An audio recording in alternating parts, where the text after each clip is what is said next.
آپ اہل بصیرت ہے، آپ سمجھ جائیں گے۔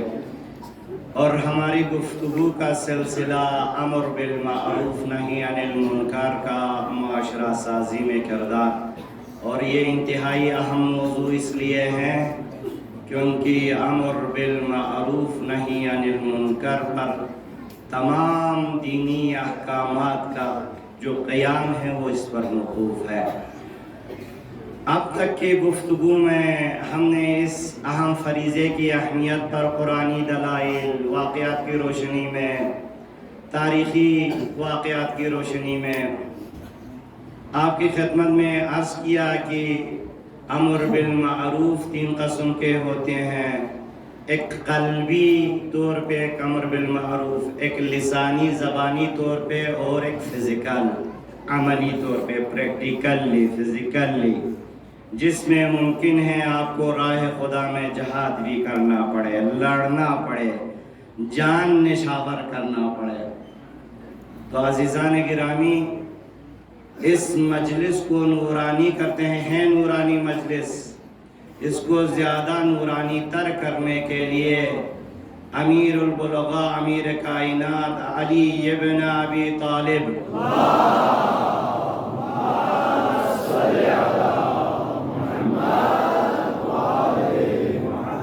کہ گوہربار کلمات میں سے امر بالمعروف نہی عن المنکر انجام دینے والے اور خصوصاً عملی طور پہ انجام دینے والوں کے حوالے سے یہ آپ فرماتے ہیں وَمِنْهُمْ مَنْ أَنْكَرَهُ، اور انہی لوگوں میں سے ایک گروہ ایسے ہیں جو نہی عن المنکر کرتے ہیں بالسیف، تلوار کے ذریعے سے۔ البتہ آپ کی خدمت میں عرض کروں کہ یہ جو تلوار کے ذریعے سے امر بالمعروف نہی عن المنکر ہے، اس کے خاص شرائط ہے۔ ہر کس و ناکس کو تو یہ حق حاصل نہیں ہے کہ وہ قانون ہاتھ میں لیتا پھرے، اس کے لیے حاکم کی اجازت، حاکم شرع معصوم کی اجازت ضروری ہوتی ہے۔ لہذا من انکرہ بالسیف لتکون کلمۃ اللہ العلیا وکلمۃ الظالمین السفلی، تاکہ وہ نہی عن المنکر تلوار کے ذریعے سے فزیکلی پریکٹیکلی انجام دیتے ہیں تاکہ خدا کے کلمے کی برتری ہو اور ظالمین کے کلمے کی پستی ہو۔ تو کہتے ہیں فَذَلِكَ الَّذِي أَصَابَ سَبِيلَ الْهُدَى، یہ وہی لوگ ہیں جو ہدایت کے راستے کو انہوں نے پایا ہے۔ وَقَائِمٌ عَلَى الطَّرِيقِ، اور صراط مستقیم پر قائم ہوئے ہیں۔ وَنَوَّرَ فِي قَلْبِهِ الْيَقِينَ، اور یقین اس کے قلب میں تجلی پیدا کرتا ہے۔ لیکن اب وَمِنْهُمْ، اور ان میں سے بعض ایسے ہیں تارکٌ لِإِنْكَارِ الْمُنْكَرِ، منکر سے انکار کرنے کو ترک کرتے ہیں، یعنی نہی عن المنکر انجام نہیں دیتے ہیں۔ کس طریقے سے؟ بلسانی زبان کے ذریعے سے، بقلبی دل کے ذریعے سے، بیدی یعنی بیدی ہاتھ کو کہا جاتا ہے، عربی میں ید ہاتھ کو کہا جاتا ہے، یعنی فزیکلی پریکٹیکلی عملی طور پہ انجام نہیں دیتے ہیں۔ تو امیر المومنین ان کو تشبیہ دیتے ہیں فَأُولَئِكَ مَيِّتُ الْأَحْيَاءِ، میت الاحیاء کا بہترین ترجمہ اردو میں یہ لوگ زندہ لاشیں ہیں۔ زندہ تو ہے لیکن لاش کی مانند ہے، یعنی زندہ لاش ہیں ایسے لوگ جو امر بالمعروف نہی عن المنکر انجام نہیں دیتے ہیں۔ درود بھیجے محمد اور آل محمد پر۔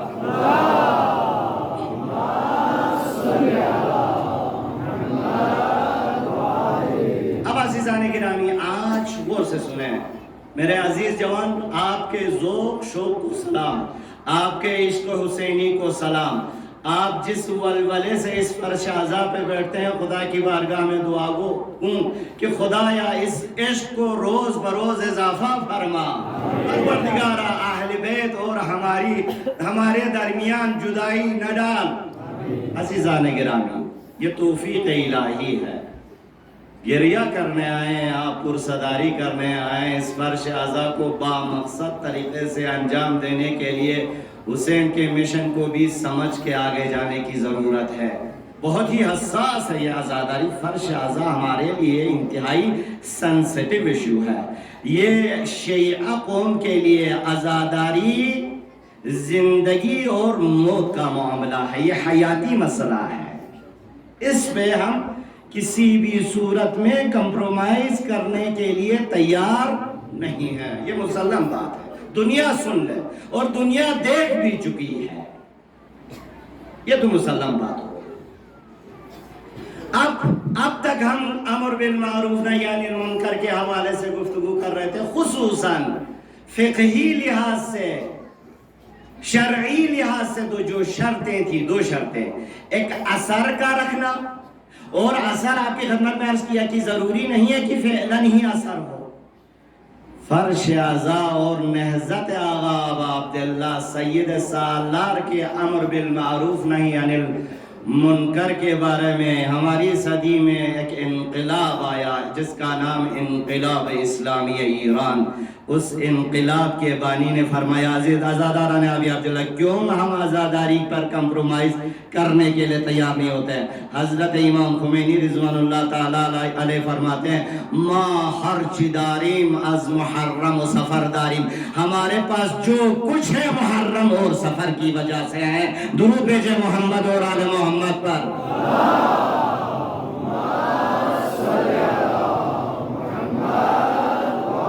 دوسرا ایک جملہ ہے، اسلام کو اگر ابھی تک زندہ رکھا ہوا ہے تو وہ محرم اور سفر کی وجہ سے اسلام ناب محمدی ابھی تک زندہ ہے۔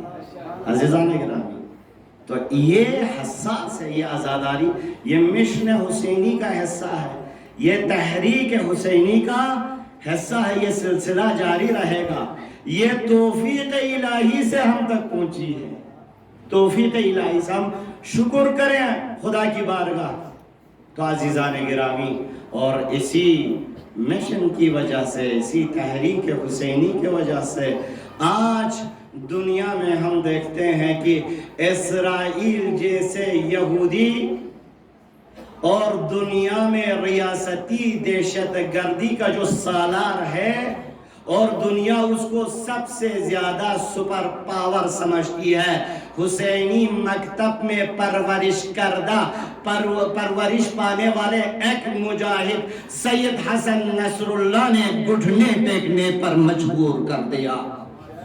یہ ہے اثر امر بالمعروف نہی عن المنکر حسینی۔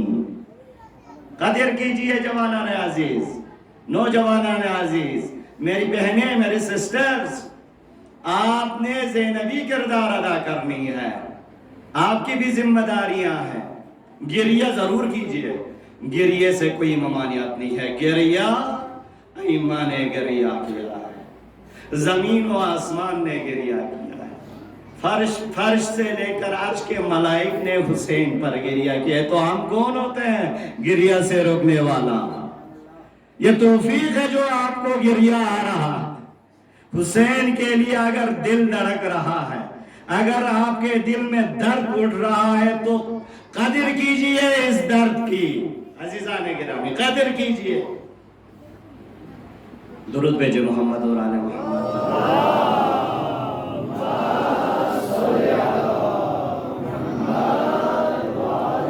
دوسری جو اہم شرط تھی، وہ شرط آج اگر مجلس تھوڑی اگر طولانی ہو جائے انشاءاللہ آپ مجھے بخش دیں گے، کیونکہ بہت سارے مومنین نے مجھ سے درخواست کی، حالانکہ میرے لیے بہت سخت ہے، کہا کہ ایام مخصوصہ میں آپ پلیز پلیز پلیز پلیز مصائب تھوڑا زیادہ پڑھیں۔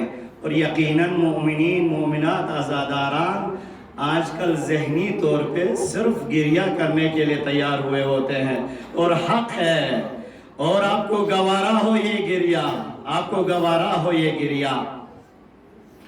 تو عزیزان گرامی، امر بالمعروف کی جو دوسری شرط ہے، اور ہم نے کہا کہ آغا ابا عبداللہ نے اس شرط کی بھی پاسداری کی، وہ شرط یہ تھی کہ کوئی ضرر نہ ہو، کوئی نقصان نہ پہنچے امر بالمعروف نہی عن المنکر کرتے ہوئے۔ تو دیکھیں ضرر کی 3 قسمیں جو معمولاً ابھی ہم دعاؤں میں بھی، آپ بھی آمین کہتے ہیں، ہم دعا کرتے ہیں۔ انسان کے لیے 3 ضرر بہت ہی اہمیت کا حامل ہے، 3 قسم کے ضرر، اور میں چوتھی قسم آج بیان کرنے جا رہا ہوں جس کی طرف ہماری توجہات کم ہوتی ہے، ہم توجہ نہیں کر پاتے۔ 3 ضرر کیا ہے؟ جان کا ضرر ہے، جان کا ضرر، خدایا جان، مال، عزت آبرو۔ عزت آبرو ایک کیٹیگری میں، جان، مال اور عزت آبرو، یعنی 3 ضرر انتہائی عام ہے انسان کے لیے، اور اسلام نے بھی کافی اہمیت دی ہے ان کی حفاظت کرنے کے لیے۔ جان، مال، آبرو، یہ 3 چیزیں انسان کے لیے بہت ضروری ہے، اس کی اہمیت ہے، اور حدود شریعہ میں، قضاوت میں، اسلامی جوڈیشری میں ان تینوں کے لیے کافی انتہائی حساس قرار دیا ہے۔ جان کا معاملہ ہو، مال کا معاملہ ہو، عزت آبرو کا معاملہ ہو۔ تو ہم دعا کرتے ہیں نا معمولاً، خدایا ہماری اور تمام مؤمنین و مؤمنات شایان علی ابن ابی طالب کی جان، مال، عزت آبرو کی حفاظت بہت حساس ہے۔ پس اگر شدید قسم کا ضرر آنے کا احتمال ہو، چاہے وہ مالی ضرر ہو، چاہے وہ عزت آبرو کا ضرر ہو، چاہے وہ آپ آگے بتا دیجئے جانی ضرر ہو، بس یہ تینوں ضرر نہیں ہونا چاہیے تھا۔ لیکن ہم نے کل کے مجلس میں عرض کی کہ یہ شرط مطلق نہیں ہے، یہ کنڈیشنل شرط، یہ خود شرط کے ساتھ ہے، کیونکہ سامنے جو جس چیز کا جو آپ امر بالمعروف نہی عن المنکر کرنے جا رہے ہیں، وہ کتنی اہمیت کا حامل ہے اس سے وابستہ ہے، اس پر ڈیپینڈ کرتا ہے۔ تو لہٰذا اگر معاملہ صرف ایک فردی معاملہ ہو تو الگ مسئلہ۔ اور ابھی میں نے آپ کی خدمت میں 3 ضرر کا ذکر کیا، کیونکہ مجلس آج ایک چوتھا ضرر جو آپ کی خدمت میں بیان کرنے جا رہا ہوں، جس کی طرف ہم کم توجہ دیتے ہیں، وہ ہے دینی ضرر۔ وہ ہے عزیزان گرامی کیا؟ دینی ضرر۔ اب یہ جو 3 ضرر ہے، مال کا ضرر، عزت آبرو کا ضرر، جان کا ضرر اور دین کا ضرر۔ اب آپ سمجھ جائیں گے، مجمع الحمدللہ بہت پڑھا لکھا مجمع ہے، مجھے امید ہے توجہ سے آپ سنیں گے۔ اب یہ جو 4 ضرر ہمارے سامنے آ گئے، یہ 4 ضرر بھی برابر نہیں ہے، اور ایک ضرر پر قربان کیا جا سکتا ہے۔ مثلا عزت آبرو کا ضرر اور مال کا ضرر برابر نہیں ہے۔ کسی وقت اگر جان کے ضرر، عزت آبرو کا ضرر اور اگر مالی ضرر میں اگر انسان کو ایک کا انتخاب کرنا ہو تو مال کو قربان کر کے عزت بچائی جاتی ہے۔ یہ پہلا نقطہ۔ پھر اس کے بعد آ جائیں، آگے بڑھیں، جان کا جو ضرر ہے، انسان کے جان کا نقصان نہ ہو، تو جان کا نقصان کیٹیگری کے اعتبار سے عزت آبرو سے بھی بلند ہے، مال سے بھی بلند ہے۔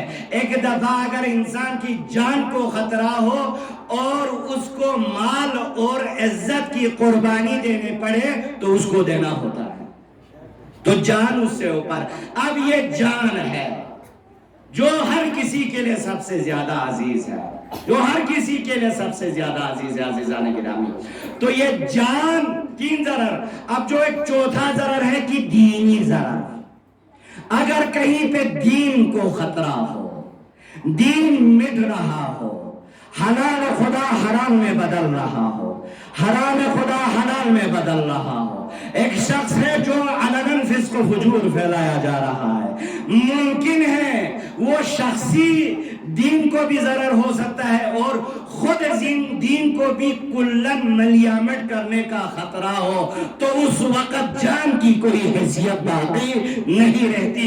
یہی بات، یہی پیغام آقا ابا عبداللہ حسین نے کربلا میں ہمارے لیے دیا ہے. درود بھیجو محمد اور آل محمد پر.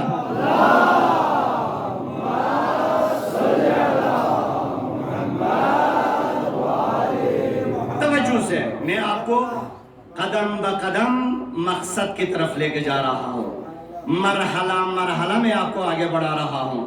انشاءاللہ آپ سمجھ رہے ہیں سابقہ جتنی مجالس آپ نے جو کیا ہے یہاں تشریف رکھ کے سنی ہے، اس کے لیے وہ مقدمات بھی ذہن میں ہوں. میں آپ کی خدمت میں ایک روایت بیان کر کے اصل جو پیغام میں آج دینے جا رہا ہوں اس کی طرف جاتا ہوں. ایک دفعہ پھر درود بھیجے محمد اور آل محمد پر.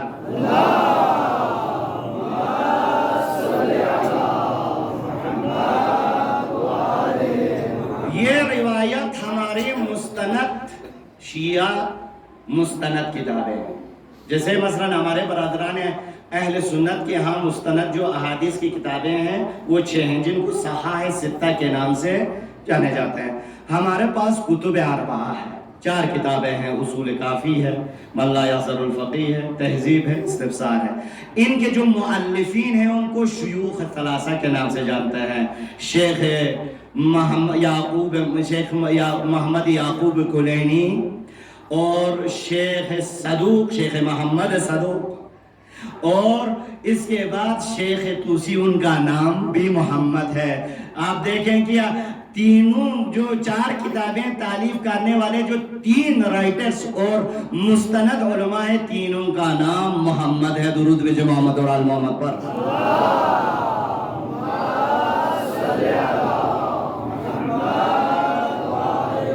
یہ روایت اتھینٹک ہونے کے لحاظ سے تینوں کتاب میں یہ روایت کوٹ ہو چکی ہے، نقل ہو چکی ہے. اور یہ ایک وصیت ہے حضرت ختمیہ مرتبت کی طرف سے اپنے بھائی علی کے لیے. میں روایت پڑھنے کی کوشش کرتا ہوں. سمعت ابا عبداللہ یقول، یہاں پہ ابا عبداللہ سے مراد صادق آل محمد ہے.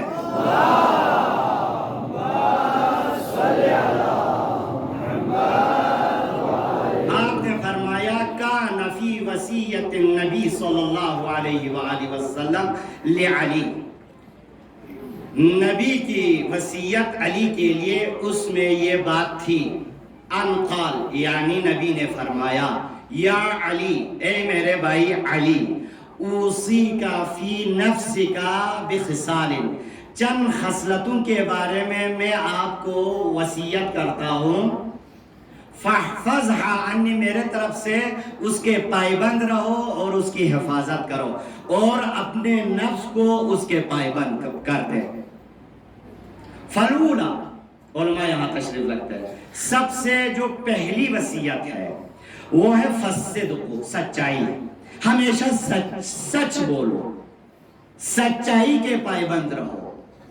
لا تخرجن من فیک کذبۃ ابدا. یہاں ایک علمی گفتگو کرنا چاہتا تھا کیونکہ ادبی ہے، لیکن میں صرف نظر کرتا ہوں، وقت کا بھی مجھے لحاظ رکھنا ہوتا ہے. ہرگز ہرگز کبھی بھی زبان مبارک سے یا کبھی بھی دہن سے، منہ سے ذرہ برابر جھوٹ نہ نکلے. جھوٹ ام الخبائث ہے، تمام برائیوں کی جڑ جھوٹ ہے. انشاءاللہ کسی مجلس میں ہم پڑھیں گے اس کے حوالے سے کہ اس کے آفات کیا ہے.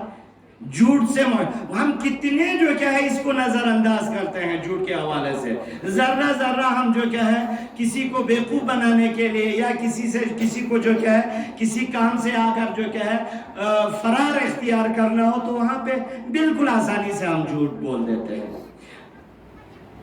حضور فرماتے ہیں کبھی بھی جھوٹ زبان سے نہ نکلے. والثانیۃ الورع، تقوی، پرہیزگاری کی وصیت. لا تجترئ علی خیانت ابدا، کبھی خیانت کی جرأت بھی نہ کرنا. خیانت کی کسی قسم کی جو خیانت، چاہے وہ دین کے حوالے سے ہو، دنیا کے امور میں ہو، خیانت کبھی بھی نہیں کرنا.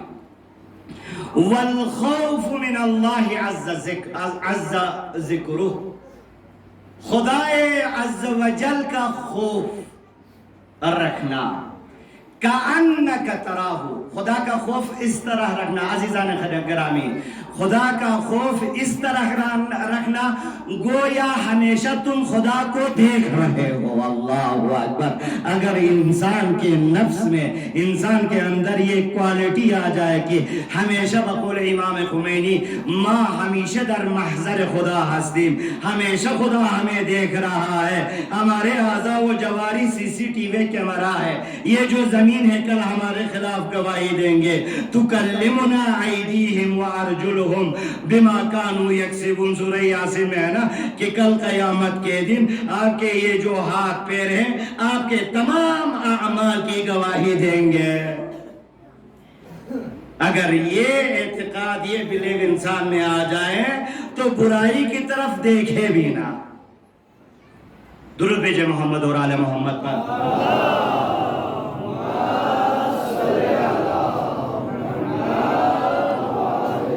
اور اس کے بعد جو کہ میں صرف نظر کرتا ہوں انشاءاللہ اگر توفیق ہو تو بعد کی مجلسوں میں میں جاتا ہوں، پانچویں جو خصلت، کیونکہ 6 خصلتیں حضور نے اس میں بیان کی، پانچویں خصلت بذلک مالک و دمک دون دینک، اپنا مال، دم عربی میں دم کہا جاتا ہے، علماء تشریف رکھتے ہیں خون کو، یہ اور مال تو آپ جانتے ہیں کہ اپنا مال اور اپنا خون دین کے اوپر نچھاور کرنا۔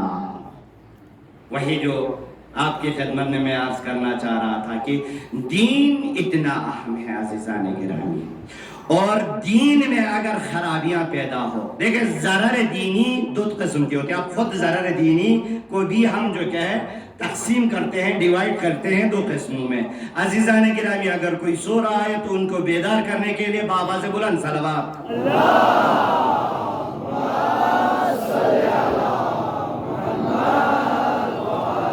ایک دفعہ ایک حضرت انسان ایک گناہ کرتا ہے تو وہ گناہ صرف اور صرف اس کے ذاتی یعنی اس کے شخصی دین کے لیے ضرر رسا ہوتا ہے، خود دین کے لیے کوئی اتنا ضرر رسا نہیں ہوتا۔ جیسے کہ انسان خفیہ گناہ کرتا ہے، یہ کرتا ہے تو وہ خود انسان کے لیے تو ضرر رسا ہے، اس کے دین کے لیے تو خطر ہے، اس کے لیے ضرر پہنچا رہا ہے، لیکن اصل دین کے لیے، اصل وجود دین کے لیے کوئی ضرر نہیں ہے۔ لیکن ایک مرتبہ انسان ایک کام کرتا ہے، وہ کام خود اس شخص کے دین تک اس کا ضرر باقی نہیں رہتا بلکہ خود وجود دین خطرے میں پڑ جاتا ہے۔ جیسا کہ خلیفۃ المسلمین کے نام سے یزید جو کچھ کرتا تھا اس کا تو کوئی دین تھا ہی نہیں سرے سے، لیکن خود دین محمدی خطرے میں پڑا تھا، تب جا کے حسین نے کہا تھا میں احیاء کرنا چاہتا ہوں دین محمدی کو۔ درود بھیجے محمد اور آل محمد پر۔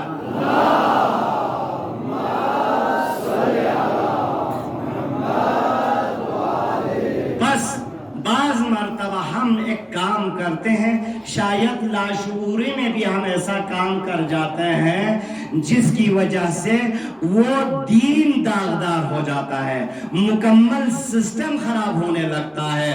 ان میں سے میں ایک کی طرف جو آج اشارہ کرنے جا رہا ہوں کیونکہ یہ میری ذمہ داری ہے، میں محسوس کر رہا ہوں ہمارے فرش اعضاء کی جو عزاداریاں ہیں ان میں چھوٹی موٹی قسم کی انحرافات آنے لگے ہیں۔ انحراف کو عربی اور شرعی اصطلاح میں بدعت کہا جاتا ہے، اور بدعت سے خرافات جنم لیتے ہیں۔ خرافات جب دین میں عزاداری میں اگر شامل ہو جائے تو وہ صرف ضرر خرافات کرنے والوں تک محدود نہیں رہے گا بلکہ یہ پوری عزاداری کو دنیا کے سامنے خراب کر دے گا۔ سنیں جوانان عزیز، نوجوانان عزیز، آج آپ سارے نوجوان 13 سالہ قاسم کی عزا کے لیے بیٹھے ہوئے ہیں. آپ یقیناً کمال شوق کے ساتھ گریا کریں گے, آپ عزاداری کریں گے. خدا آپ کو بی بی زہرا کی جانب سے اجر عظیم دے. لیکن ہمارے ہاں بعض مرتبہ ممبر سے یا بعض اس کو اہمیت نہیں دیتے. مثلا ابھی 7 محرم کو ایک رسم جو پاکستان کے مختلف شہروں میں بھی ایسا چلتا آ رہا ہے, یعنی جناب شہزادہ قاسم کی شادی.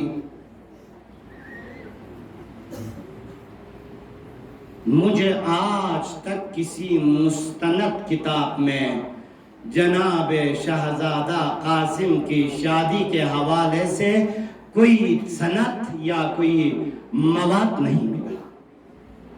تو اس کا مطلب یہ ہوا آپ آغا ابا عبداللہ سے ایک ایسی بات, ایک ایسا کام منسوب کر رہا ہے جو جھوٹ ہے, اور آپ سب احکام جانتے ہیں. ائمہ اہل بیت, خدا رسول اور ہمارے بلیف اور ہمارے اعتقادات کے مطابق جھوٹ بات, جھوٹ کوئی کام معصوم سے منسوب کرے تو اگر وہ روزے کی حالت میں ہو تو وہ روزہ باطل ہو جاتا ہے. ماشاءاللہ سمجھ جاتے ہیں آپ. تو آپ امام حسین کے حوالے سے ایک ایسا کام منسوب کرنے جا رہے ہیں جس کی سرے سے کوئی حقیقت نہیں ہے.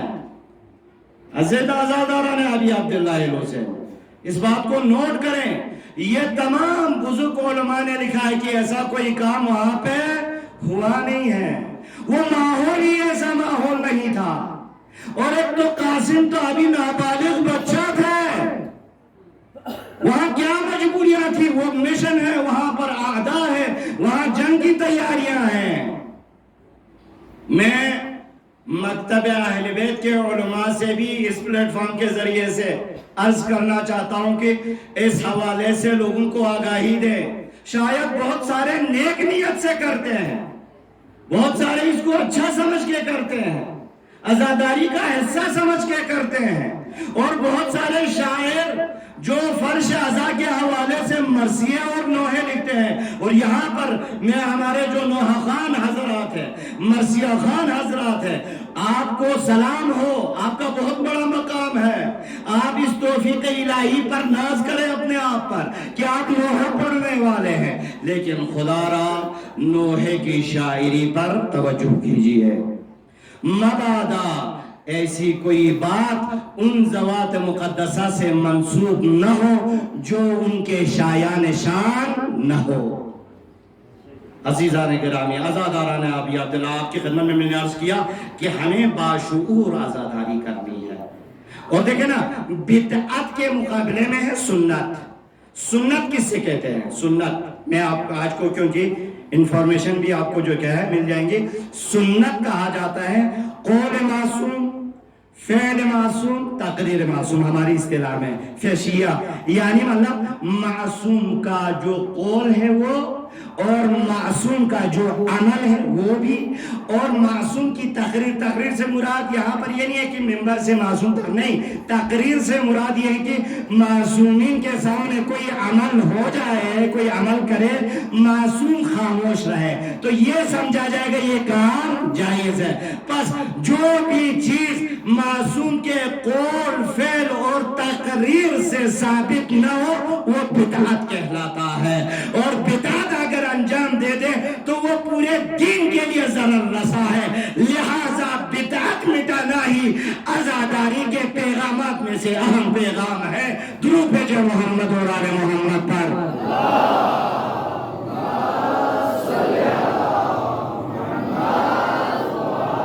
آپ نے ملاحظہ فرمایا, میں نے سنا ہے ہمارے علاقوں میں بھی ہے, اب جو کیا ہے باقاعدہ شادی کے کاسٹیوم بھی جو ہے نکالنا شروع کیا ہے.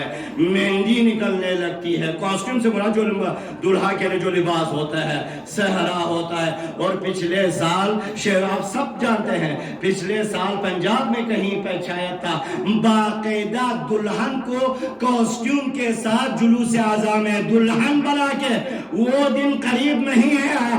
اگر یہ سلسلہ جاری رہا, یہ خرافات اگر جاری رہی تو آپ کے یہاں بھی شاید ایک شہر شہزادہ قاسم بن کے دلہا بن جائے اور سسٹرز میں کوئی کاسٹیوم میں دلہن کی کاسٹیوم میں یہاں مجلس میں گاجرا شروع کر دے. ابھی سے میں الرٹ کر رہا ہوں, یہ میری ذمہ داری ہے, یہ امر بالمعروف نہی عن المنکر کا حصہ ہے. عزاداران ابی عبداللہ, آپ باشعور عزادار ہیں, کیا ہو گئے آپ کو؟ دیکھیں یہاں پہ ایک کنفیوژن میں آپ کو دور کرتا ہوں, کیونکہ معمولاً یہ جو نوحہ لکھنے والے ہوتے ہیں وہ ائمہ یہ کربلا کے جو ذوات مقدسہ کے حوالے سے قلم اٹھاتے ہیں نا تو وہ زبان حال بیان کرتے ہیں.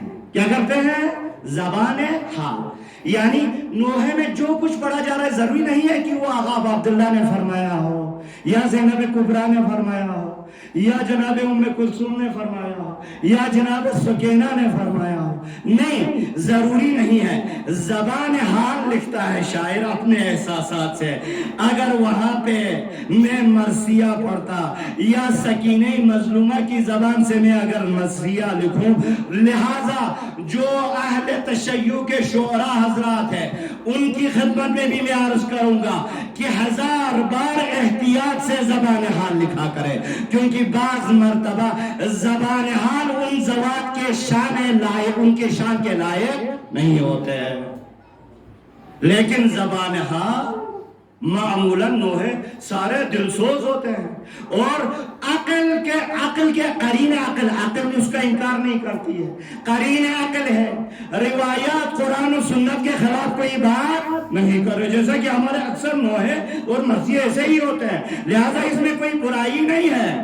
یا مثلاً کہیں پہ کسی مرثیے میں آپ کو ایسا جملہ ملا کہ جناب مہربانوں کی خواہش تھی کہ قاسم کو جو کہ ہے وہ کروں, مثلاً اس کی خواہش تھی, کسی شاعر نے ایسا بیان کیا, تو اس کا مطلب یہ ہرگز نہیں کہ ایسا کوئی واقعہ ہو چکا ہے. سمجھ گئے عزیزان گرامی؟ اگر سمجھ چکے ہیں تو ایک محمدی پسند صلوات بھیجے محمد اور آل محمد پر.